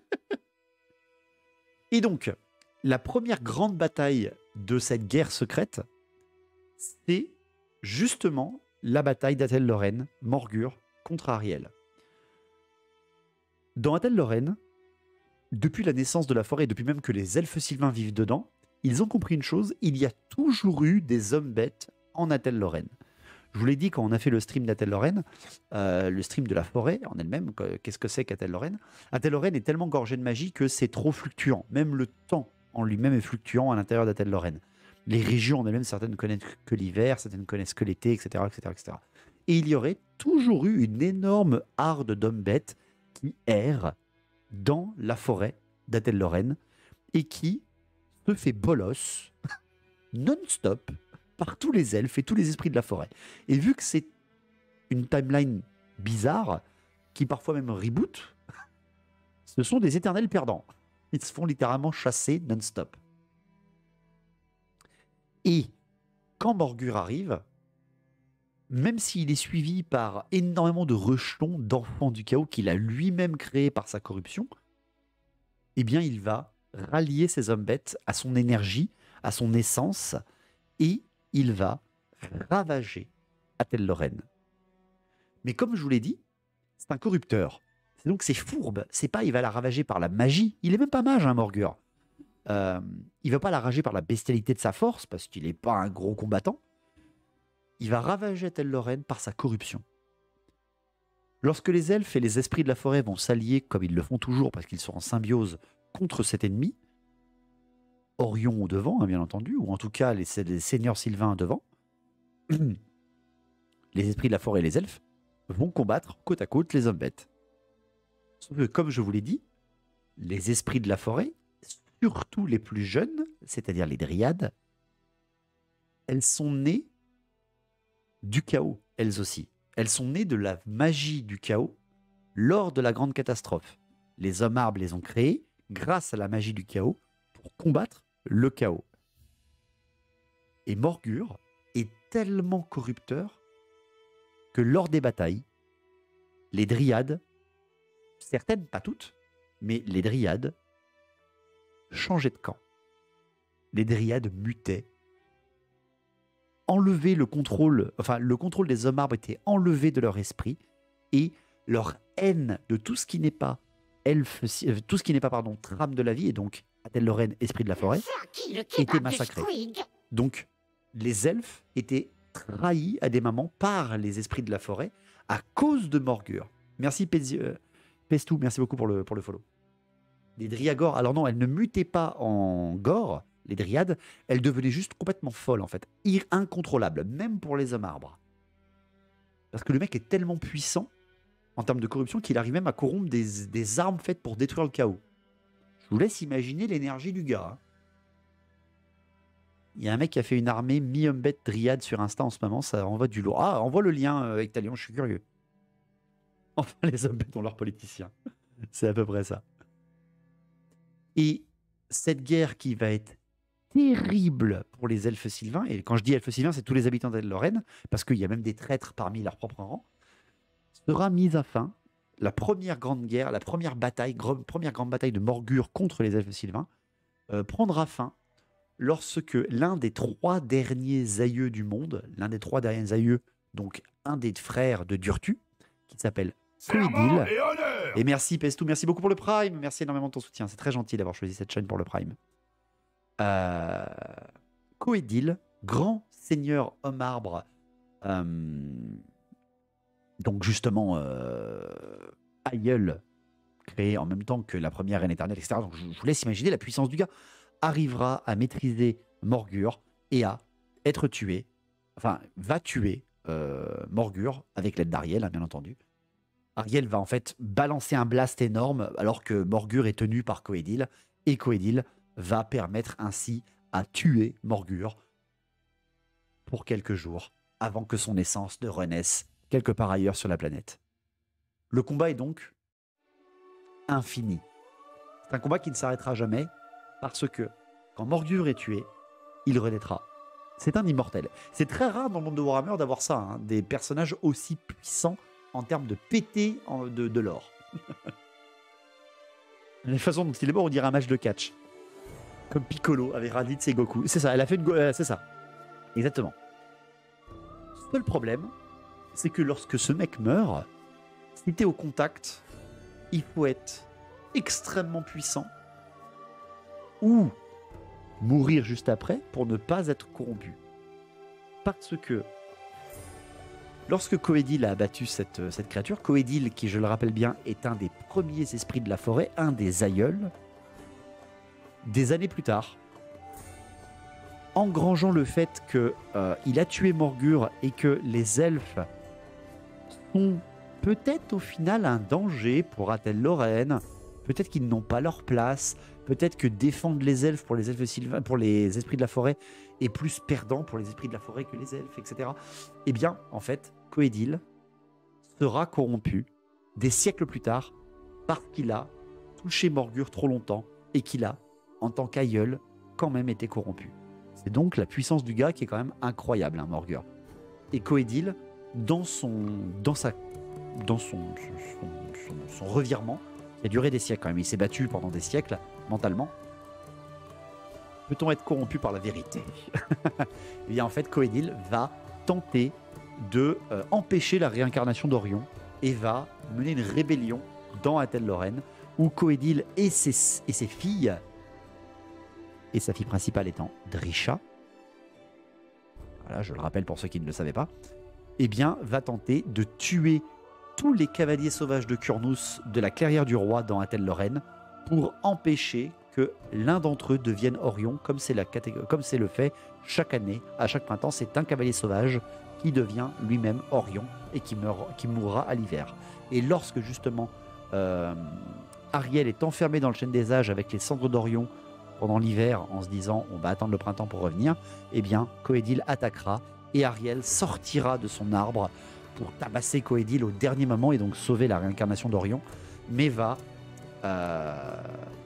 exiler Coedil et toutes ses dryades, y compris Drisha, dans les bois sauvages d'Athel Lorraine, ceux qui sont au sud-est, on en a parlé dans le lore d'Athel Lorraine. Tout ça juste à cause de Morgur, à cause de cette guerre secrète. C'était 5 siècles après la bataille de l'Angoisse. 5 siècles il a fallu pour que ça soit corrompu. Mais imaginez quand même. Les Sylvains commencent à se montrer dans ma campagne tout à l'heure à Warhammer 3, je vais les vampiriser, les Punkashi. Qui va te donner le bébé de clan. Et cette guerre secrète, cet échange entre Ariel et Morgur, il va de nouveau se reproduire, mais plus en Athel Lorraine. Morgur n'aura attaqué qu'une seule fois Athel Lorraine, mais son seul passage aura fait que Coedil, donc un des aïeuls, a été transmuté, et donc a été banni, mais n'a pas été tué par Ariel, parce que Ariel ne pouvait pas se résoudre à le tuer. Si elle le tuait, elle tuait une partie d'Athel Lorraine, et donc c'est comme si elle se tuait une partie d'elle-même, qu'elle est à la fois Athel Lorraine et qu'elle est à la fois les elfes. C'est donc extrêmement compliqué de faire ça. Elle l'a donc exilé, comme ses dryades. Bon, certains démons, certains esprits, certaines créatures ont réussi à faire sortir Drisha, ou Drisha est sortie d'elle-même des pierres gardiennes des bois sauvages, etc. etc. Ça, c'est l'ordre des elfes sylvains. Mais Morgur, lui-même, et cette guerre secrète entre Ariel et lui, continue encore, même des milliers d'années, des milliers d'années plus tard. Pourquoi? Parce que Ariel veut le détruire, et surtout veut l'empêcher de continuer de corrompre comme il l'a déjà fait en Athel Lorraine. Sauf que Morgur, encore une fois, lui-même, obnubilé par son idée corrompre, je dois corrompre, je suis fait pour ça, c'est mon but, même s'il n'a même pas l'idée de son propre but. Sauf que Ariel va comprendre de plus en plus que Morgur, il va plus vraiment se diriger vers Athel Lorraine. Comme s'il avait presque réussi sa mission, ou alors comme s'il était plus intéressé par Athel Lorraine. Il mérite des seigneurs, pas héros. Mais je suis d'accord, MTech. Et elle va comprendre que Morgur va plus d'une fois se rediriger du centre de l'Empire vers l'ouest, donc vers Athel-Lorraine, la Bretonie, Ultuan, on n'en sait rien. Il va traverser les montagnes et à chaque fois, Ariel va empêcher Morgur de continuer son trajet, même si elle-même, il ignore qu'est-ce qu'il veut. Morgur sera tué par Scarlock, qui est un héros elfe sylvain juste du lore, il n'existe pas en figurine, qui est un des plus grands éclaireurs forestiers du monde des elfes sylvains. Et il sera également tué une autre fois par la chasse sauvage d'Orion. Orion qui le tuera de sa propre lance, mais qui ne sera pas corrompu par la mort de Morgur. Très certainement parce qu'il sera protégé par la magie d'Ariel lorsqu'il va rentrer, parce qu'elle sait ce qui se passe si tu ne protèges pas de la souillure que laisse Morgur. Et c'est au fil des années que que Ariel va comprendre pourquoi Morgur évitait Athel-Lorraine et qu'il se dirigeait vers un endroit qui se trouve en Bretonie. Un endroit qui s'appelle la Silver Spear, qui se trouve vers la forêt d'Artois, Chalon, on ne sait pas trop. On ne sait pas trop où ça se passe. Et en fait, Ariel, elle va comprendre que Morgur, certes, il veut corrompre Ariel, il veut corrompre la trame de la vie, mais pas que. En fait, Morgur, ça reste un agent des dieux du chaos. Ça reste peut-être même une arme surpuissante du chaos, parce que c'est une arme qui est capable de corrompre même des créations des anciens. En effet, le synode, lorsque Ariel va comprendre le chemin tracé, alors que c'est une créature ésotérique, hein, c'est une créature chaotique, hein, Morgur, il part dans tous les sens, mais à des moments, il fonçait droit, ligne droite, vers un objectif. Et à chaque fois, Ariel l'a fait abattre avant qu'il arrive à son objectif. Et un jour, Ariel, elle va dire, ok, non, il y a un truc qui est là-bas. Il y a un truc qui est vers ce point qu'il se dirigeait. Ariel va se déplacer. Elle-même, elle va quitter Athel-Lorraine et elle va se rendre vers la Silver Spear. Et elle va rencontrer là-bas une énergie égale à la sienne. C'est ce qui est écrit dans le lore des elfes sylvains. Et en fait, elle va rencontrer la Dame du Lac. On comprend qu'elle rencontre la Dame du Lac. Et on voit bien dans le lore elfe sylvain de la V8 que ce livre est bien le dernier livre avant la fin des temps, le End of Time, parce que c'est des méga sous-entendus du genre Ariel rencontre une égale de sa puissance, voire une sœur du genre je suis une sœur divinité ou une sœur elfique. C'est quoi cette idée? Voilà, ça serait un truc comme ça, hein, d'accord? On va pas redébattre sur l'idée pas géniale, je trouve, mais qui est quand même assez intéressante, que la Dame du Lac, c'est en fait une elfe, que c'est Liléate, la déesse des cieux et des étoiles des elfes. On va pas repartir là-dessus, même si je trouve quand même l'idée assez intéressante, la déesse de la lune, quoi. Il est peut-être une création d'une alliance des quatre dieux. Ça serait presque ça, Nehru. Même si je trouve qu'il serait plus entre Nurgle et Tzeentch, quand même. Parce qu'il est ni corne, et il est même pas Tzeentch. Ça serait plutôt du Nurgle, je trouve. Ça serait plus un truc un peu corruption Nurgle. Un clin d'œil subtil et une écriture profonde comme Game of Thrones savait en faire, ouais, on est d'accord. Même si c'est plutôt bien amené dans le livre, je trouve. Et tout simplement, voilà, Morgur, en fait, on comprend, mais on comprend ça que quand tu finis de lire le lore des elfes sylvains et son lore, qu'en fait, il ne cherche qu'une chose. Il cherche pas à corrompre n'importe quoi, même si c'est ce qu'il fait, parce qu'il est trop puissant en termes de corruption. Merci Deadpool pour le follow. C'est qu'il cherche à corrompre les avatars des dieux sur le monde de Warhammer. Tu réponds à ma question avant que je la pose pour la Dame du Lac. Bah voilà, l'âme noire, j'espère. En fait, Morgur, il est tellement puissant que le chaos l'envoie corrompre les avatars des dieux. Ce qui fait que c'en est un héros méchant, ultra fort, et surtout ultra dangereux. Parce que s'il y arrive ne serait-ce qu'une fois, c'est chaud. Le mec, il est chaud quand même. Et il y est presque arrivé, d'ailleurs. Il y est presque arrivé. Sachez que, à la fin du lore des elfes sylvains, l'une des créatures qui aurait été corrompue par la présence de Morgur, ou en tout cas qui n'a pas accepté le fait qu'on exile Coëdil, Drisha, va se venger littéralement de Ariel et de la Dame du Lac, qui sont plutôt copines, qui ne peuvent pas blairer le chaos, etc. Et surtout qui protègent des factions qui n'ont rien à voir avec la trame, les humains, les elfes, du point de vue de Drisha. Drisha va enlever la fée enchanteresse pour la sacrifier, juste pour faire chier, en fait. Elle va la filer à Manfred. C'est ce qui se passe dans End of Time. Y a-t-il de bons écrits bien traduits en français pour le lore de Warhammer Battle? Festus, si tu veux, alors des écrits, la bibliothèque impériale est excellente, hein, bien entendu. Et si tu veux des vidéos pour te présenter les factions, eh bien, tu as tout sur ma chaîne YouTube. C'est qui la chèvre là? Dan, c'est Morgur. C'est le grand Antichrist de la guerre secrète. Mais pourquoi c'est juste un héros? Eh bien voilà. Voilà pour moi un mec qui n'est pas à l'égal de son lore. Vraiment. Hein. Je m'abonne. Merci. Tiens, je t'envoie le lien si tu veux. Hop, n'hésitez pas. Si vous voulez plus de lore, j'en ai pas mal sur la chaîne quand même. Ce gars-là n'est qu'un héros. Et on va pas se mentir, un héros qui est presque à chier sur la table. Vraiment. Hein. Vraiment. Morgur est un personnage qui n'a pas d'importance, je trouve, dans le lore des hommes bêtes et dans son bouquin en termes de puissance sur une table. La seule chose qui est assez sympa, il y a deux choses assez sympas dans sa mécanique de jeu, et c'est ces deux seules règles, on est bien d'accord. Il peut transmuter une figurine autour de lui en enfant du chaos, sur un 3+, à chaque tour, sans jet de magie, sans rien, c'est juste sa capacité. Que va-t-il devenir de la fée enchanteresse avec le kidnapping de Drisha? Alors ça, Lunatic, c'est End of Time. Et on fera des streams End of Time, je vous le promets. Mon mois d'avril est extrêmement chargé en termes de travail. J'ai 2 travails, plus la chaîne. Donc techniquement, franchement, c'est 3 travails pour tout le mois d'avril. On reparlera de tout ça en mai, d'accord? Mais pas avant. Là, les mois d'avril, on va faire assez peu de streams, ou en tout cas, on va essayer de bien les faire. L'une des règles de Morgur, c'est transmuter une figurine alliée, enfin une figurine à quelques pas autour de lui, en enfant du chaos. Ce qui, pour la V8, est complètement à chier. Un enfant du chaos ne sert à rien en V8, ou presque. Bref, c'est quelque chose qui est pas génial. Et son autre chose, c'est que tu ne peux pas lui faire de magie ni de tir tant que t'es pas à 12 pas ou moins de lui.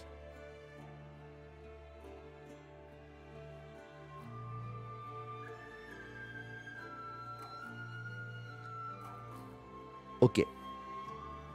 C'est tout. C'est tout ce qu'il a en règle. J'aimerais tellement trouver les livres End of Time juste pour voir. Le palier dans l'ombre, je ne sais pas si on les a sur le Discord. Je ne sais pas si on les a. En tout cas, moi, je les ai tous. Et tu perds pas grand-chose, même s'il y a 2-3 trucs intéressants. Il n'a pas de régène, donc pas de régénération, alors que quand même, le mec est l'incarnation même de la régénération. Il n'a pas d'armure. Il n'a pas d'invulnérable. Et il a que 2 PV.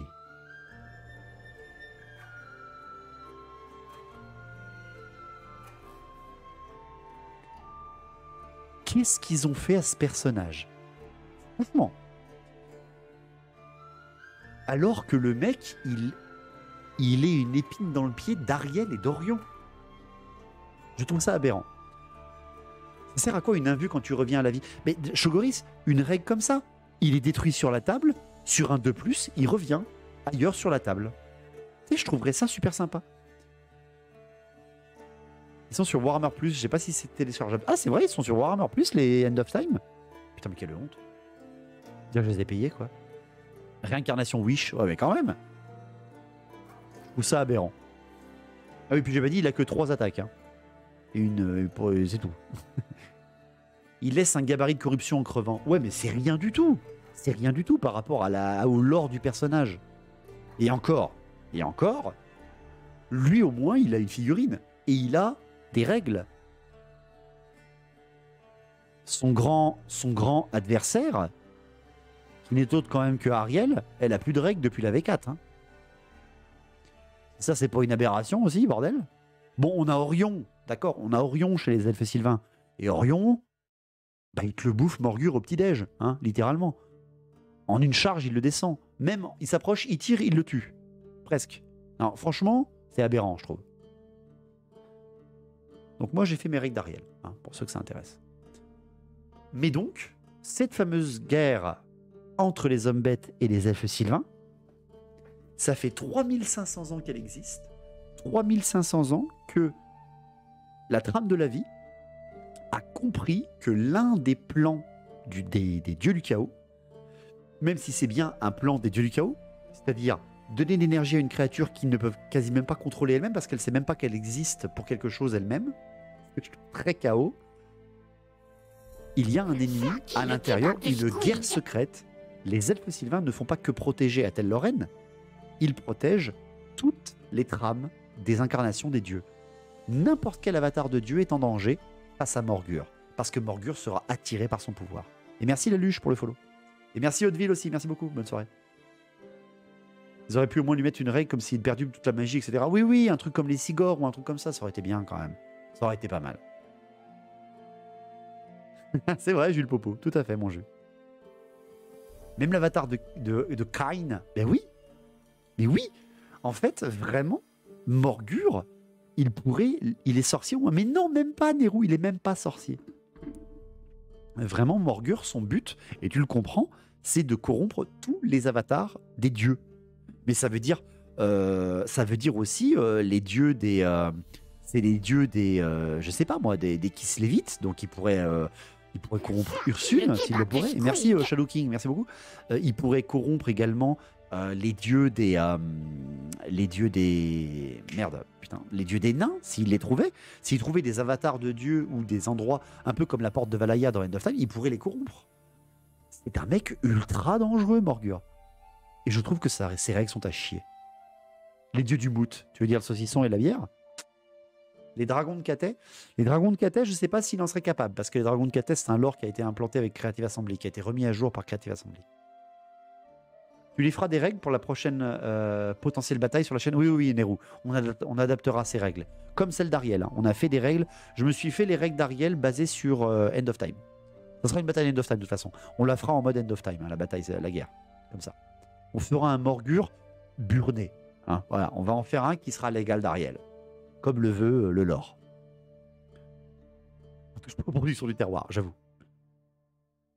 Oh, blasphème, nos dieux ancestraux ne sont pas si faibles. Oh, c'est pour ça qu'ils sont tués par une vampire. Oh. Il est capable de faire tourner la bouffe des elfes. Ah, ça c'est vrai par contre. Morgur avec le profil d'Archaon, j'avoue.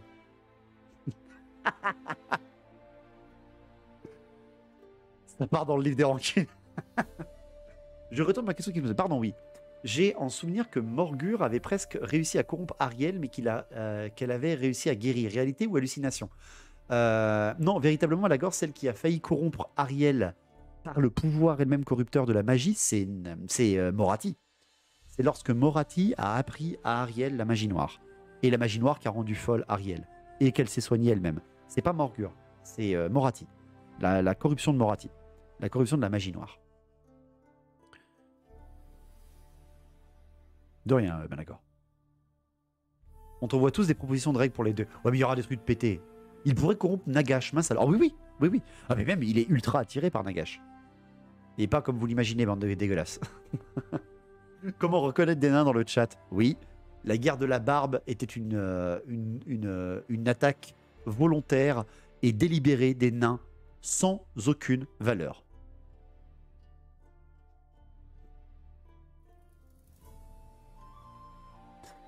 À quel moment Morathi a appris à Ariel la magie noire? Lorsque justement la femme de Malekith a été tuée. Lorsque la femme de Malekith a été tuée, quelqu'un a vraiment pas apprécié, en plus de Malekith lui-même, c'est Ariel, parce que c'était la sœur d'Ariel. Ariel à la base est une elfe, qui est devenue après une divinité, mais à la base elle a une sœur, et cette sœur c'était Alisara, c'était sa femme, la femme de Malekith. Et Ariel, lorsqu'elle a compris que c'était Morathi qui l'avait fait assassiner, elle est allée à Gronde avec une armée, elle a tabassé Gronde, elle a mis à terre Morathi, et Morathi, dans sa grande mansuétude de pupute numéro 1 du monde de Warhammer, a vendu son âme, vendu sa vie en fait à Ariel en lui disant « Je t'apprends une magie que tu ne maîtrises pas, calme-toi, ça s'appelle la magie noire, et grâce à ça tu pourras refaire naître des racines du monde qui ont été détruites lors du chaos, parce que la magie noire est une utilisation de la magie débridée. » Ariel a accepté ce pouvoir pour soigner la trame encore plus. Et malheureusement, ça l'a corrompue. Pour une fois qu'elle vend autre chose que sa vie, elle a vendu son cul, hein, littéralement. C'est où a fini la main perdue de Nagash. Ah, dégueulasse. Ah, Ictalion, tu les as mis. Ben, n'hésite pas, Ictalion, à les mettre dans le chat. Tu les mets dans le livre. Dans le Discord. Pas dans le chat, pardon, dans le Discord.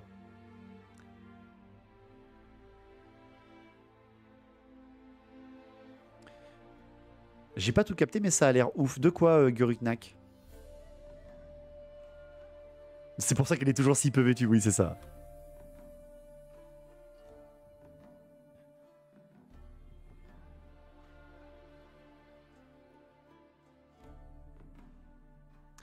Donc voilà.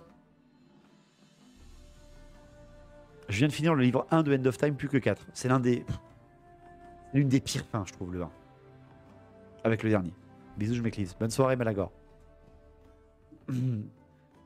Ça va grave motiver, je vais m'amuser à lui faire des règles. Eh bien, parfait.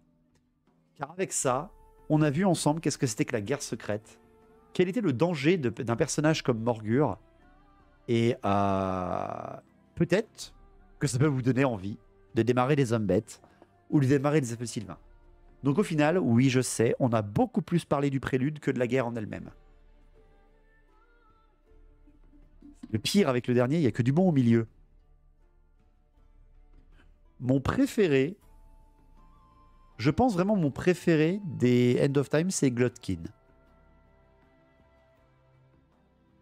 Serment et honneur. Et merci Jonah, merci beaucoup pour les 25 mois de sub. Merci énormément. On a plus parlé de la V10. C'est vrai.